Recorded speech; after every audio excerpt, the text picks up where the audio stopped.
Ever wondered what the American Revolution was really about? We all learned the story in school. No taxation without representation.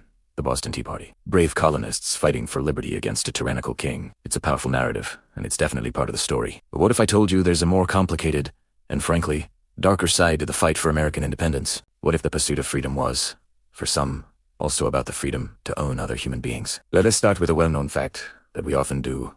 UN connect to the revolution itself.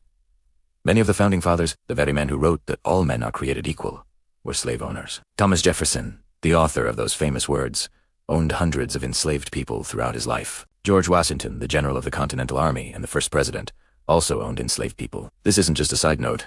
It's a central paradox that we have to confront. How could these men champion liberty while simultaneously denying it to so many? The answer gets even more uncomfortable when we look at the events leading up to 1776. In 1772, a British court case, the Somerset case, ruled that slavery was not supported by common law in England. This sent shockwaves through the American colonies, especially in the South, where the economy was built on the backs of enslaved people. Southern slave owners feared that this ruling could eventually lead to the abolition of slavery in the colonies by the British government. This fear was a powerful motivator. For them, breaking away from Britain wasn't just about taxes. It was about protecting their property and their entire economic system. Then there was Lord Dunmore's proclamation in 1775.